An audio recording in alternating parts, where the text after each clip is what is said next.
দুটো বিষয় নির্ধারণ করেছিলাম। এই দুটো বিষয়ই আসলে পূর্বের আলোচনারই ধারাবাহিকতা। এর মধ্যে একটি ছিল সাংবিধানিক ও সংবিধিবদ্ধ প্রতিষ্ঠানের নিয়োগ। এই বিষয়ে যে কমিটি, সেই কমিটির বিষয়ে আমরা আজকে আলোচনা করেছি।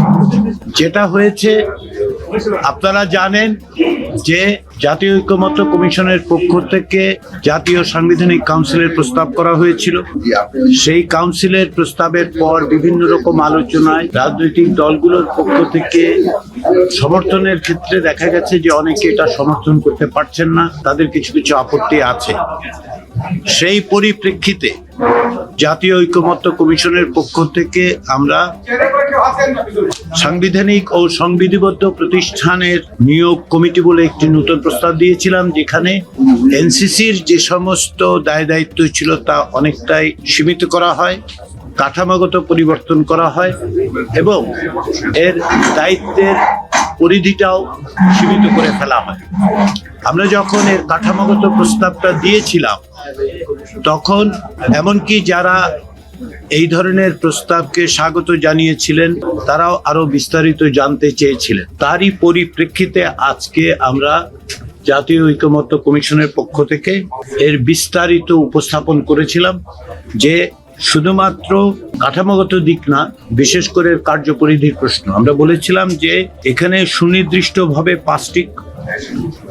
6টি কমিশন এবং আইনের দ্বারা নির্ধারিত অন্যান্য প্রতিষ্ঠানগুলোর নিয়োগের ক্ষেত্রে, অর্থাৎ প্রধান এবং সদস্যদের নিয়োগের ক্ষেত্রে এই কমিটি কাজ করবে। এগুলি হচ্ছে নির্বাচন কমিশন, দুর্নীতি দমন কমিশন, সরকারি কর্ম কমিশন, মহা হিসাব নিরীক্ষক ও নিয়ন্ত্রক, জাতীয় মানবাধিকার কমিশন এবং তথ্য কমিশন।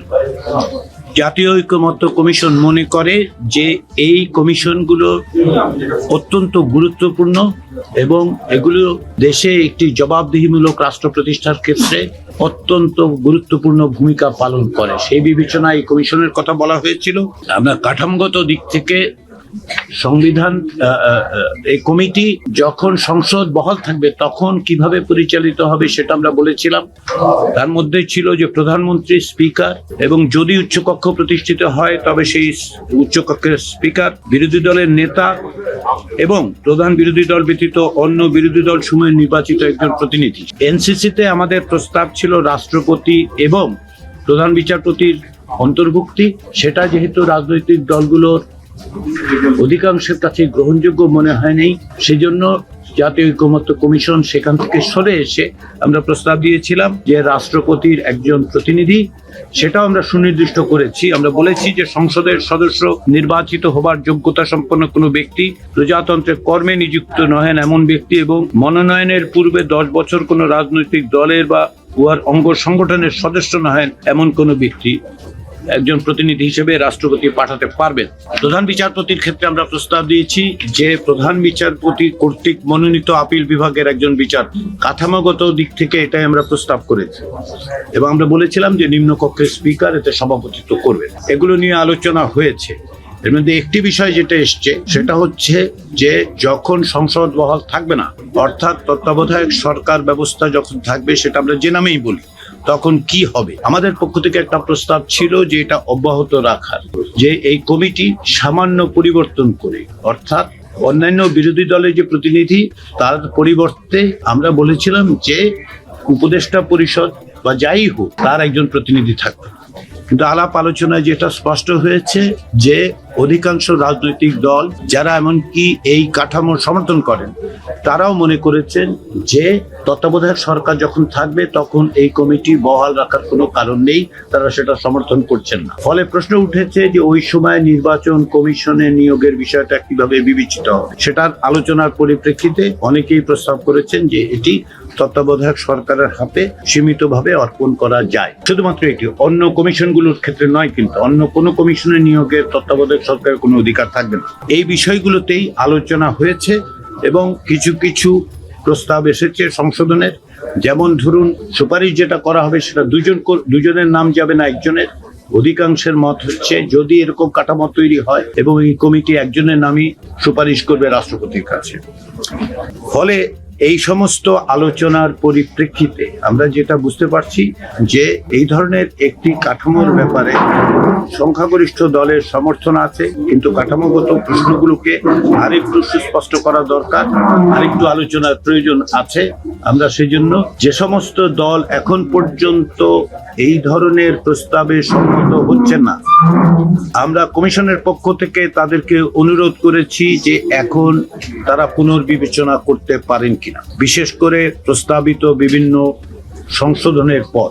এটা আমাদের অনুরোধ। বিভিন্ন রাজনৈতিক দল তারাও অনুরোধ করেছেন, যারা এটি সমর্থন করেন, যারা এটি সমর্থন করছেন না তাদেরকে অনুরোধ করেছেন যে আপনারা পুনর্বিবেচনা করতে পারেন কিনা। আমরা আশা করছি যে যে সমস্ত দল এই ধরনের কমিটি নিয়োগের ক্ষেত্রে এখন পর্যন্ত একমত হতে পারছেন না, তারা এগুলি পুনর্বিবেচনা করবেন এবং আগামীতে আমরা আলোচনার মধ্যে দিয়ে একটি নিষ্পত্তিতে আসতে পারব। আজকের দ্বিতীয় বিষয় ছিল দ্বিকক্ষ বিশিষ্ট পার্লামেন্টের প্রশ্ন, যে এবং দ্বিকক্ষ বিশিষ্ট পার্লামেন্টের প্রধান বিষয় হচ্ছে যে আমরা উচ্চ কক্ষের বিষয় নিয়ে আলোচনা করেছি, যদিও কোনো কোনো রাজনৈতিক দলের পক্ষ থেকে নিম্ন কক্ষ নিয়ে আলোচনার কথা উত্থাপিত হয়েছে, তারা দাবি করেছেন যে এই নিয়ে আলোচনা করার দরকার।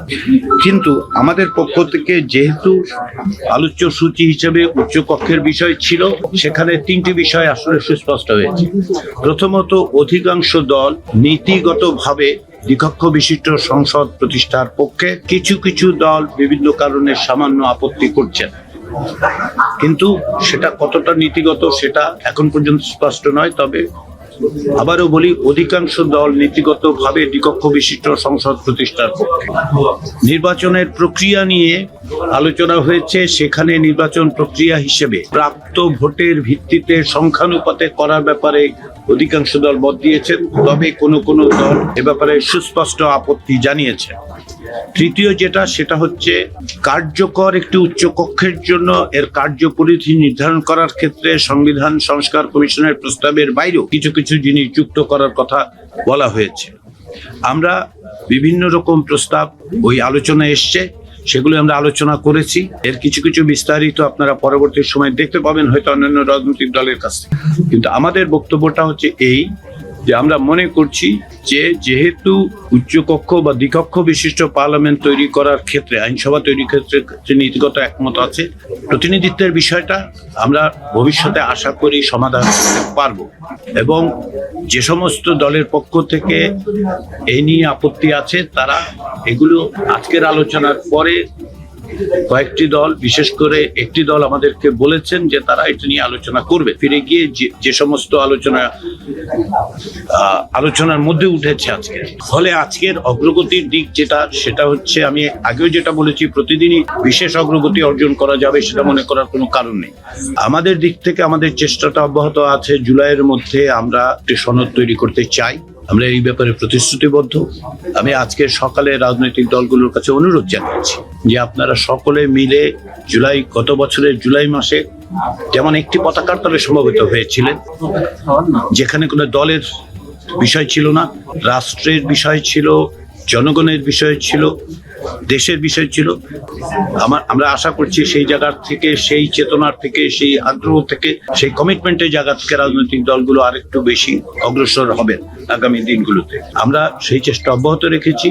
তারপরেও বিভিন্ন মত, বিভিন্ন রকম আলোচনায় মত পার্থক্য সত্ত্বেও আমরা এখনো আশাবাদী। আমরা মনে করি রাজনৈতিক দলগুলোকে বেশ কিছু বিষয়ে আমরা একমতের জায়গায় আনতে পারবো। সকল বিষয়ে সকলে একমত হবেন তা নয়, কিন্তু রাষ্ট্র একটি জবাবদিহিমূলক রাষ্ট্রের প্রতিষ্ঠার জন্য প্রাতিষ্ঠানিক কাঠামোর পরিবর্তনের জায়গায় ASBD 24 সত্য প্রকাশে প্রতিশ্রুতিবদ্ধ। চ্যানেলটি সাবস্ক্রাইব করুন।